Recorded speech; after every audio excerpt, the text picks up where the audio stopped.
Hello friends, welcome back to the channel. Today, we are diving into one of the most powerful and life-changing books ever written, Man's Search for Meaning by Viktor Frankl. This is not just a book about surviving the Holocaust, it's a guide to finding purpose, even in the most painful moments of life. So, let's begin. It was September 1942. A young psychiatrist named Victor Frankl was standing in line outside a Nazi concentration camp. At that time, the world didn't yet know how terrible these camps really were. Many prisoners thought they would only be there for a short time. But the truth became clear very quickly. Their personal belongings were taken away. Their heads were shaved. A number was tattooed on their arm. Everything from their past life, their home, their work, their family suddenly felt far away and lost. Most people felt hopeless. But Frankl did something different. Even in the middle of this pain and misery, he searched for a reason to keep going. He believed that even in the worst situations, life could still have meaning. Later, after surviving the camps, he wrote his famous book, Man's Search for Meaning.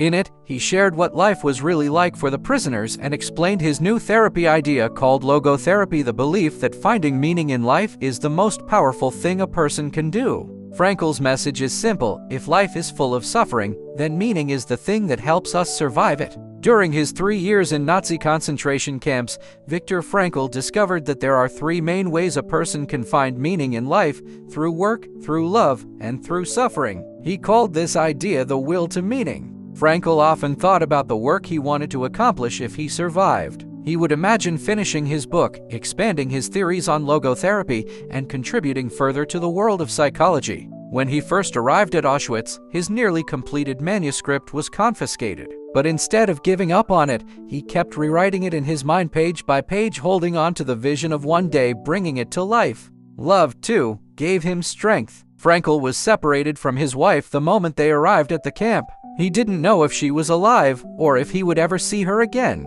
Yet the thought of being reunited with her filled his mind.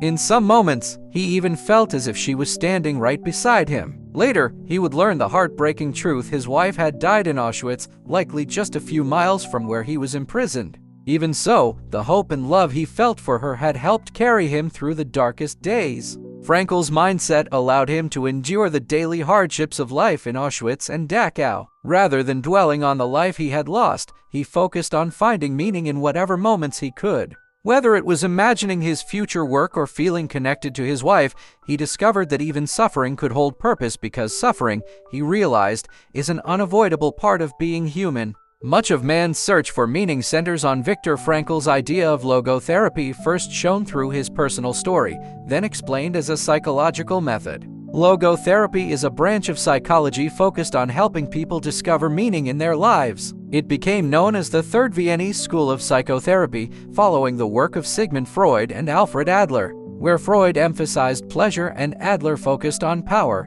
Frankl believed that our deepest motivation is the search for meaning. When that meaning is missing, he explained, we experience what he called existential frustration, a kind of deep anxiety that can lead to existential despair, where we begin to doubt the value of life itself. Frankl saw this clearly in the concentration camps. Those who had no sense of purpose often lost the will to live, while those who held on to meaning, no matter how small, were more likely to survive. By creating logotherapy, Frankl built upon Freud's and Adler's ideas but added what he believed was the missing piece: the human drive for purpose. Since its introduction in 1947, logotherapy has helped countless people overcome mental suffering, and its influence has even shaped modern approaches like cognitive behavioral therapy (CBT), still widely used today. Many people think the meaning of life is one fixed purpose, something you discover once and follow forever. A musician plays every day, a writer writes, an entrepreneur builds. But Viktor Frankl saw meaning differently.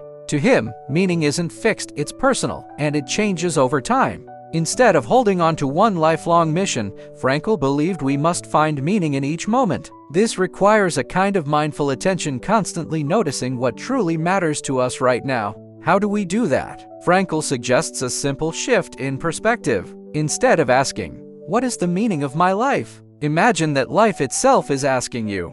And your answer isn't in words, it's in the way you live, and take responsibility for your actions. Our goals will change. That's natural. If life is full of suffering, the key is to choose goals worth suffering for. The struggle itself can give life meaning. As Frankl wrote, what man actually needs is not a tensionless state, but rather the striving and struggling for some goal worthy of him. In the end, if suffering is part of life, then meaning comes from living for what matters to us despite the suffering. One of the most striking things about man's search for meaning is the vivid detail with which Viktor Frankl recalls his years in the concentration camps. For 3 long years, he endured hunger, cold, and brutality, yet he used those same experiences to uncover something deeper within himself. When Frankl first arrived at Auschwitz, he had no idea what awaited him. Neither did most of the prisoners. Some even asked if they could keep their personal belongings, as though they were on a trip rather than entering a place of death. The reality became clear when SS officers ordered everyone into 2 lines, women in one, men in the other. At the front, an officer quickly looked over each prisoner and pointed left or right. To the left meant hard labor. To the right meant immediate death in the gas chambers. In those moments, life or death could be decided in a single glance. When it was Frankl's turn, he stood tall and looked as strong as possible. The act worked. He was sent to labor instead of execution.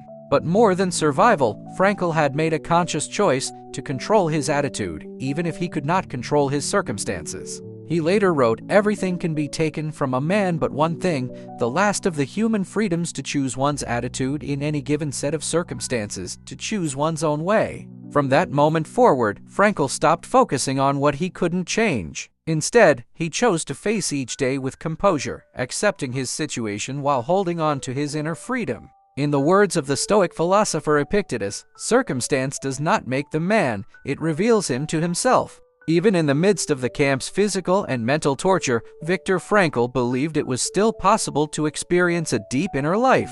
Those who were physically smaller or less hardy often survived not through strength of body, but through strength of spirit. They could withdraw into an inner world, a place of imagination, memory, and spiritual freedom that no guard could touch. Frankl used this very skill to survive. He recalls one brutal winter march, prisoners trudging through snow in thin clothing, shivering under the freezing wind, guards shouting and beating anyone who slowed down or tried to cover their ears for warmth. A man walking beside him whispered, "If our wives could see us now, I hope they're better off in their camps and don't know what's happening to us." Those words pulled Frankl inward. He began picturing his wife, her voice, her smile, the warmth in her eyes. It didn't change his reality, but it lifted him out of it, if only for a moment. In that moment, he realized something profound. Love is what gives people the strength to endure suffering. On that freezing march, Frankl kept moving, sustained by the life he carried within his mind. He saw clearly that while a body could be beaten, broken, or forced to the ground, the human spirit could remain free, and it was this inner freedom that kept him, and a few others, alive. Viktor Frankl spent 3 long years as a prisoner of the Holocaust. When liberation finally came, he wandered through the campgrounds in a daze, taking in the sight of open countryside, a freedom that had once felt impossible. Overcome with gratitude, he dropped to his knees. Through tears, he repeated a single line, "I called to the Lord from my narrow prison, and he answered me in the freedom of space." It was a deeply personal moment of release, one where both his body and mind were finally free. He had survived what he once thought was unsurvivable, and in doing so, he had set himself free. Frankl's story reminds us that suffering touches every part of life, our work, our relationships, our daily challenges. But just as he knelt in the dirt, looking at the place that had nearly taken his life, we too can reach a moment when we rise above our suffering. Man's search for meaning is more than a memoir of survival. It's a meditation on how to find purpose even in life's darkest places. From the moment Frankl stepped off the train into the camp, he chose his attitude. As he famously said, "Between stimulus and response there is a space. In that space is our power to choose our response. In our response lies our growth and our freedom. We are the sum of our choices. Life will bring suffering, but we decide whether to be crushed by it or to rise above it." As Frankl's life proves, that choice is always ours to make. In the end, man's search for meaning is not just a story of survival, it is a reminder for all of us. Life will always bring challenges, pain, and suffering, but within that suffering, we can still choose to grow, to love, and to live with purpose. Because as Viktor Frankl says, when we can no longer change a situation, we are challenged to change ourselves. If you found this summary inspiring, Don't forget to hit that like button, share this video, and subscribe to my channel for more life-changing book summaries. Thanks for listening, and I'll see you in the next one.